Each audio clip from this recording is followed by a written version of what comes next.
بسم اللہ الرحمن الرحیم۔ محمود غزنوی کے لیے طالب علم کی دعا کی برکت۔ سلطان محمود غزنوی کے دل میں تین باتیں کھٹکتی تھیں۔ ایک یہ کہ میں سبکتگین کا بیٹا ہوں، اور سبکتگین تو پہلے بادشاہ نہیں تھا بلکہ ایک فوجی تھا، پھر بادشاہ بنا۔ کیا میرا نسب صحیح ہے یا کچھ اور ہے؟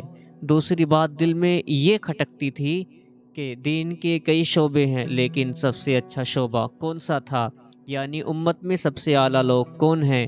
اور تیسری بات یہ کھٹکتی تھی کہ مجھے بڑے عرصے سے حضور صلی اللہ علیہ وسلم کی زیارت نصیب نہیں ہوئی، اس لیے مجھے زیارت ہو جائے۔ ایک مرتبہ وہ گلی میں گشت کر رہے تھے، انہوں نے باہر آ کر ایک طالب علم کو کسی روشنی میں پڑھتے ہوئے دیکھا۔ انہوں نے پوچھا کہ تم مسجد میں کیوں نہیں پڑھتے؟ اس نے کہا کہ مسجدوں کے اندر روشنی کا انتظام نہیں ہے، یہ ایک بندے کے گھر کے باہر آنے والی روشنی ہے، اس لیے میں یہاں بیٹھ کر مطالعہ کر رہا ہوں۔ انہوں نے کہا، بچے تم جاؤ، میں آج کے بعد تمہارے لیے روشنی کا انتظام کروں گا۔ جب طالب علم نے روشنی دیکھی تو اس نے دعا کی کہ اے اللہ، اس بندے کی مرادیں پوری کر دے۔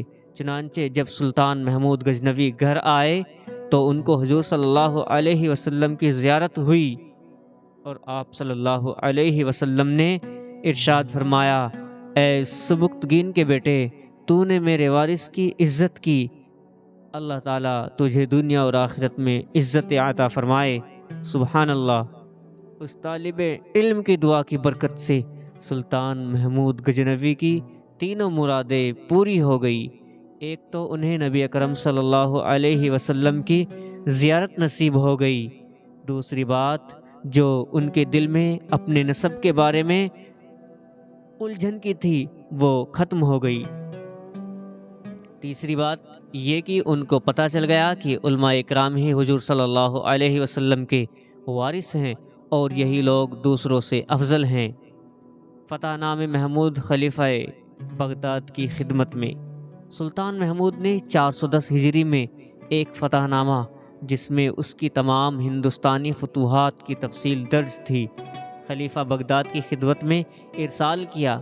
خلیفہ وقت کا پوری دنیا کے مسلمان احترام کرتے تھے، اور خطبے میں پہلے اس کا نام اور پھر اپنے ملک کے فرمانروا کا نام پڑھا کرتے تھے۔ جب یہ فتح نامہ خلیفہ کو ملا تو اس نے اسی وقت ایک بڑی محفل اس غرض سے منعقد کی کہ یہ فتح نامہ خدا کے بندوں کو برسر منبر پڑھ کر سنایا جائے۔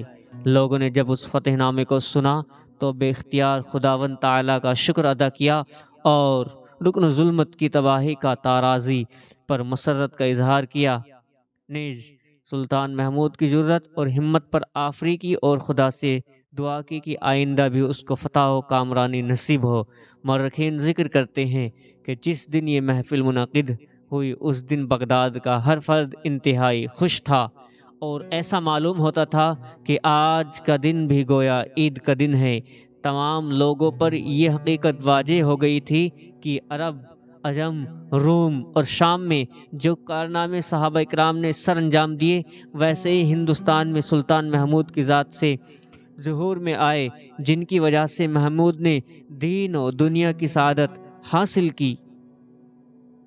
بدوقیوں کی سرزنش 412 ہجری مطابق 1021 عیسوی کا واقعہ ہے کہ علماء اور جاہدوں کا ایک گروہ نے سلطان محمود کی خدمت میں گزارش کی کہ آپ ہر سال ہندوستان جا کر تو کفار سے مار کا آرائی کرتے ہیں اور وہاں مذہب اسلام کی ترویج اور اشاعت کا مقدس فریضہ انجام دیتے ہیں، لیکن آپ نے اب تک بیت اللہ کے راستے پر نظر نہیں کی۔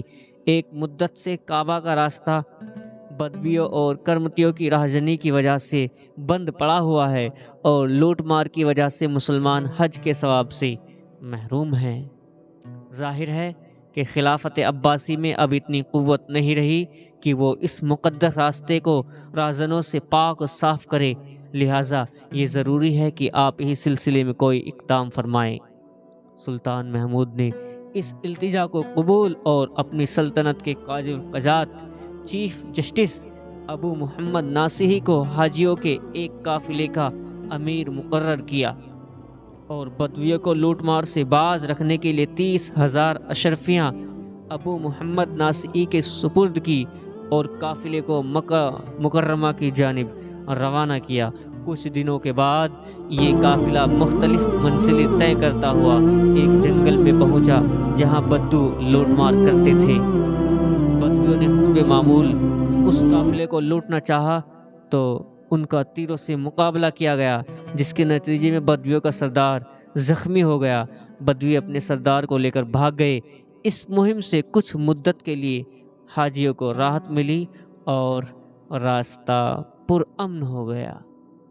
دوستو، اگر ویڈیو اچھی لگی ہو تو ویڈیو کو لائک کریں اور شیئر کریں، اور اگر چینل کو ابھی تک سبسکرائب نہیں کیا تو چینل کو سبسکرائب کر کے بیل آئیکن کو ضرور دبا لیں، جس سے ہماری آنے والی ویڈیو آپ کے پاس ٹائم سے پہنچتی رہے۔